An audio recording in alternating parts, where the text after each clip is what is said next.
বলছি আমাদের আরসিবি টিমের এখন ভালো ভালো কে কে খেলছে? বলার ভাইসাক বিজয় কুমার ভালো খেলছে, আর মাহিপাল লোমরোর ভালো ব্যাট করছে। আচ্ছা আচ্ছা, তাহলে এক কাজ করো, না না ওদেরকে খেলাতে হয় না, ওদেরকে বসিয়ে দাও। যারা যারা ভালো খেলতে পারছে না ওদেরকে খেলাও। বিরাট কোহলি ভালো খেলছে, না ওকে বসিও না, ওকে যদি বসিয়ে দাও তাহলে আবার ইনস্টাগ্রামে ঝামেলা ফামেলা লাগিয়ে দেবে, ইনস্টাগ্রাম সব আনফলো করে দেবে আমাদেরকে। ওকে বসিও না, ও থাক স্টার প্লেয়ার, ওকে রাখো।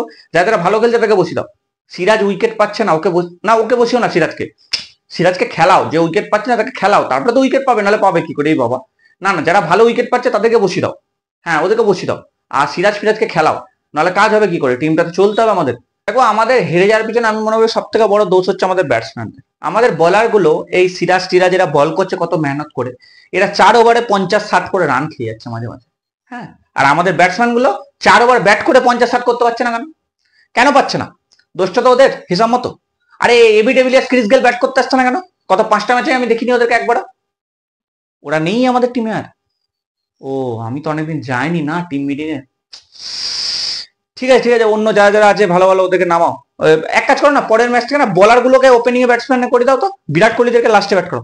হ্যাঁ হ্যাঁ ওইটাই করো, হ্যাঁ হ্যাঁ ঠিক আছে। আচ্ছা বিরাট কোহলি মাঠে নামার আগে ওর সঙ্গে ভালোভাবে কথা কে কে বলছো তোমরা?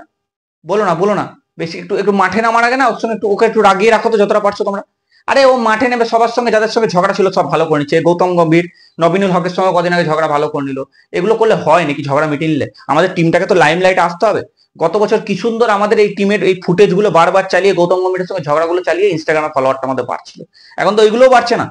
ঝগড়া ফগড়া লাগাও বিরাট কোহলির সঙ্গে কোনো একটা প্লেয়ারের। আরে ওইগুলো বারবার করে সোশ্যাল মিডিয়াতে ওইগুলোই খায় পাবলিকরা, নেটিজেনরা ওইগুলো শেয়ার করার জন্য বসে আছে। কিছু মশলা পাচ্ছে না ওরা কতদিন ধরে। কিছু একটা ঝগড়া ফগড়া লাগাও বিরাট কোহলির সঙ্গে। ক্যামেরাম্যান, বিরাট কোহলি যাই করবে দেখিয়ে দেবে তো, উল্টো পাল্টা করে দেখিয়ে দাও ছড়িয়ে দাও ভালো করে। সোশ্যাল মিডিয়া মার্কেটিং এ কে কে আছো? তুমি আছো।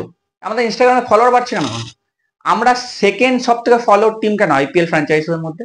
আমরা সব থেকে বেশি ফলো টিম হতে চাই 1 নম্বরে। সেটার জন্য কি করতে হবে? ইনস্টাগ্রাম ফলোয়ার কিভাবে বাড়াবো সেটা দেখো। কি টিমের পয়েন্ট বাড়ছে না? 2 পয়েন্টে আটকে আছে।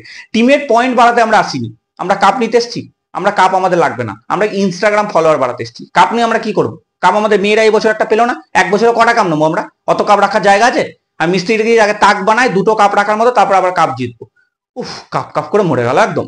যবে থেকে আইপিএল ফ্র্যাঞ্চাইজে আমি যুক্ত আছি তবে থেকে আমাদের বাড়িতে কাপ নেই জানো, আমরা প্লেটে চা খাই। গত বছর আমাদের ওমেন্স আরসিবি টিমটা ভালো পারফরমেন্স যখন করছিল না, ওদেরকে মোটিভেট করতে কে গেছিল? আমাদের বিরাট কোহলি গেছিল না? আচ্ছা ঠিক আছে, এবারে আমাদের টিমটা তো মেন্স টিমটা ভালো পারফরমেন্স করছে না, এক কাজ করো তো স্মৃতি মান্ডানাকে ডাকো তো আমাদেরকে মোটিভেট করতে, ছেলেদের টিমটাকে ডাকো ডাকো, ওটাতে একটা ভালো মার্কেটিং হবে। আর ওই ভিডিওটা ছোট ছোট ক্লিপে কেটে কেটে ইনস্টাগ্রামে ইউটিউবে ছড়িয়ে দাও, আমাদের যেন ফ্যান্সরা এগুলো দেখে ওরাও একটু মোটিভেট হয়। আরে না, অনেক ক্ষতি হচ্ছে, তুমি বুঝতে পারছো না, লয়্যালটি ফয়্যালটি সব ফালতু জিনিস। 16-17 বছর হয়ে গেল, এবার সব জার্সি পার্সি দেখছি অন্য দলের কিনে নিচ্ছে সব, কেউ কেউ সিএসকে তে ঢুকে গেছে আরসিবি ফ্যান গুলো আমাদের। ওইরকম করো না, একটু ওদেরকেও মোটিভেট করো। এই ইয়ে করো, এই ডাকো ডাকো মান্দানাকে ডাকো তাতে যাবে। আচ্ছা আমাদের ইনস্টাগ্রামে একটা নতুন শপথ পোস্ট করে দাও তো আমাদের ফ্যানদের জন্য। বলে দাও যতদিন না আমরা কাপ জিতবো ততদিন আমরা কেউ কাপে চা খাবো না, ঠিক আছে? বলবে সবাই থালাতে চা খাও। আরে না, থালা তো আবার ধনী। কি করবে এক কাজ, মগে মগে মগে মগে বলো সবাইকে, মগে খাবো চা যতদিন আমরা কাপ দিচ্ছি, কাপে কেউ চা খাবো না বলে দাও। এটা নতুন একটা হাইলাইট হবে ব্যাপারটা, সব ফ্যান্সদের মধ্যে একটা নতুন ক্রেভিং সৃষ্টি হবে। পোস্ট করো পোস্ট করো তাকে পোস্ট। আচ্ছা শোনো না, ফ্যান্সরা মনে হচ্ছে না হাতছাড়া হয়ে যেতে পারে, একটা ক্যালকুলেশন আমাদের ইনস্টাতে পোস্ট করে দাও তো, যে এখনো 8টা ম্যাচ আমাদের বাকি আছে, 2 পয়েন্ট করে 8টা ম্যাচ 16 পয়েন্ট, আর এইদিকে 2 পয়েন্ট আছে, 18 পয়েন্টে আমরা ক্লোজ করতেই পারবো।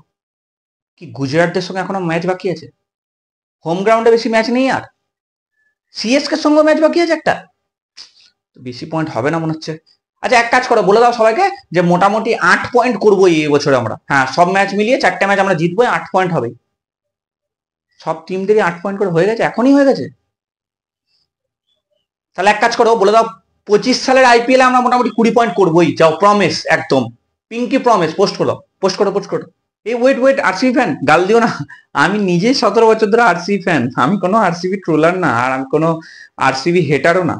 তোমাদের সবার মতো আমিও বিরাট কোহলির ভক্ত, তাই 17 বছর ধরে টিমটাকেও ধরে আছি ওইভাবেই। এত মিমে ট্যাগ খেয়েছি তোমাদের মতো অন্য অপোনেন্ট ফ্র্যাঞ্চাইজের কাছ থেকে। যেসব বন্ধুরা অন্য ফ্র্যাঞ্চাইজে যুক্ত আছে তারা সবাই আমার মতো নিশ্চয়ই তোমাদেরকেও মিমে ট্যাগ করে, কারণ তোমরা আমার মতো আরসিবি ফ্যান। তো যাই হোক, এই ভিডিওটা মজার জন্য ছিল, আর ভেতরে যত ফ্রাস্ট্রেশন এই আরসিবি ম্যানেজমেন্টের প্রতি এতদিন ধরে জমেছিল সেটাই একটা সার্কাজমের তরফ থেকে বানালাম, আর কিছুই না। কেমন লাগলো জানিও, আর দেখা হচ্ছে পরের ভিডিওতে। ততক্ষণ লাইক শেয়ার কমেন্ট করে দাও, আর ভালো থাকো, আর আরসিবিকে সাপোর্ট করো। দেখা যায় এবছর কতটা হয়।